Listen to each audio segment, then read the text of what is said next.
தேவனுடைய பரிசுத்த நாமங்களுக்கு துதி கன மகிமை உண்டாவதாக. அப்போஸ்தலர் 2ஆம் அதிகாரத்திலிருந்து அங்கே ஆவியானவர் நடத்தப்பட்டு அப்போஸ்தலர்கள் செய்த ஊழியங்களை குறித்து பார்த்து கொண்டு வருகிறோம். ரட்சிக்கப்பட்ட ஜனங்களுடைய வாழ்க்கையை குறித்து பார்த்து கொண்டு வருகிறோம்.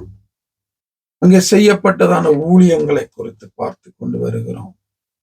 நேற்றைய தினத்திலும் 42ஆம் அதிகாரம் 43வது வசனத்துல அங்கே எல்லாருக்கும் பயம், தேவனுடைய பயம் உண்டாயிற்று என்றும் அப்போ அநேக அற்புதங்களும் அடையாளங்களும் நடந்தது. ஏன் அது இந்த நாட்கள்ல நடக்கல என்று சொல்லி நேற்றைய செய்திகளை பார்த்தோம். இன்னும் அநேக காரியங்கள் அந்த சபைகள்ல இருந்தது, அந்த ஊழியத்துல இருந்தது. இந்த நாட்கள் அது இல்லை.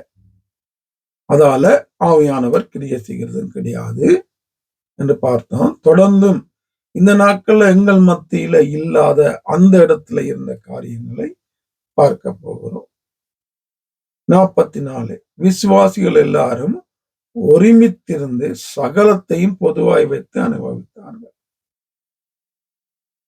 சகலத்தையும், தங்களுக்கு உண்டான எல்லாத்தையும் கொண்டு பொதுவாய் அவர்களுக்கு தேவையான அளவுக்கு தக்கதாக வைத்து எல்லாரும் சமமாய் நடத்தப்பட்டார்கள், காரியங்களை செய்தாங்க. அங்க ரட்சிக்கப்பட்டோன்ன அப்படியான ஒரு வாழ்க்கை வாழ்ந்தாங்க. சரி, இந்த நாட்கள்ல அப்படி வாழ முடியல. ஓகே, எல்லாத்தையும் கொண்டு கொடுக்க முடியல. கொடுக்கிற இருதயம் அநேகர்கிட்ட இல்ல.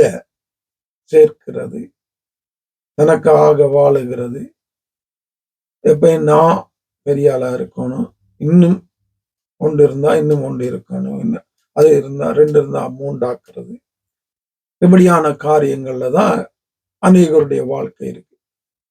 போகட்டும். அவங்க என்ன செய்தாங்க? ஒருமித்து இருந்தாங்க.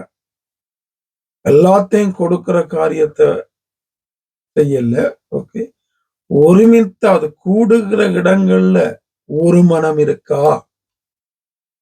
ஒருமித்து இருக்கிறீங்களா?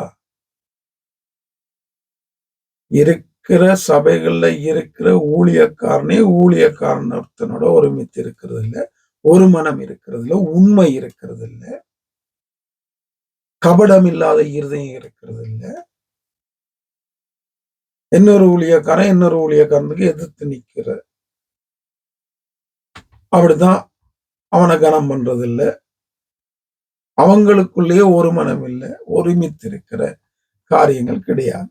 இந்த நாட்கள்ல இருக்கிற சபைகளை சொல்றேன்னா, சபைகள் நடத்துற பெரிய பெரிய பெரிய ஊழியக்காரன் இன்னொரு ஊழியக்காரன் இன்னொருத்தனோட கதைக்கிறது இல்லை, அவனை ஏற்றுக்கொள்ளுகிறது இல்லை, அவனை மட்டப்படுத்துறது,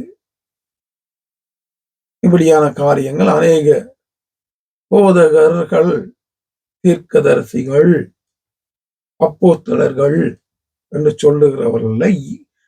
சொல்லுகிறவர்களிடம் இருக்கு. நான் பார்த்திருக்கிறேன், கேட்டிருக்கிறேன், அநேகரோட பழகி இருக்கிறேன். அதால தைரியமா பேசலாம். பேர் சொல்ல முடியும், சொல்ல மாட்டேன். அப்ப அங்க எல்லாத்தையும் கொண்டு கொடுத்தாங்க, ஒருமித்து இருந்தாங்க. இங்க ஒரு மனமே இல்லை, ஒருமித்தே இருக்கிறது கிடையாது. சபைகள்ல வர்றோம், ஒருத்தனுக்கு முறுமுறுத்து, ஒருத்தனை எரிஞ்சு, ஒருத்தன்ல பொறாமப்பட்டு, இப்படியான ஒரு வாழ்க்கை தான் இருக்கு. அப்படி இருக்கும்போது எப்படி ஆவியானவர் கிரியை செய்வாரு? நடக்காது. போறோம் வாரம் ஏதோ ஒரு கட்டாயத்துக்காக, கடமைக்காக கூடுகிற காரியமா தான் இருக்கு. அடுத்தது, விசுவாசிகள் எல்லாரும் ஒருமித்து சகலத்தையும் பொதுவாக வைத்து அனுபவித்தார்கள். காணி ஆட்சிகளையும் ஆஸ்திகளையும் விற்று ஒவ்வொருவரும் தேவையானதுக்கு தக்கதாக அவைகளில் எல்லாருக்கும் பகிர்ந்து கொடுத்தார்கள். இதை ஒரு நாளும் நாங்க செய்ய போறதும் கிடையாது, எங்களுடைய சபைகள்ல கிடையவும் கிடையாது. கேட்டா சொல்லுவாங்க, அது அப்போஸ்தலர் காலத்தோட முடிஞ்சு. இல்லாதவனுக்கு இருக்கிறவன் கொடுக்கிறதே கிடையாது இந்த நாட்கள்ல. இருக்கிறவன் என்ன செய்யறான்? அத பெருக பண்ண பார்க்கிறான், இன்னும் அதிகமா ஒழிய இல்லாதவனை நோக்கி பார்க்கறது கிடையாது.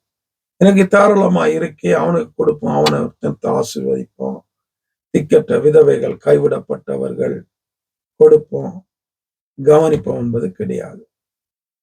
ஆனா இங்க நாட்கள்ல அப்போஸ்தல ஊழியங்க இப்ப எங்கட வாழ்க்கையில நடக்கிறது இல்ல என்பதற்கு காரியங்களை காட்டிக் கொண்டிருக்கிறது. தொடர்ந்தும் அடுத்த செய்தியில சந்திக்கும் வரை ஆவியானவர் உங்களை வழி நடத்துவாராக. ஆமென்.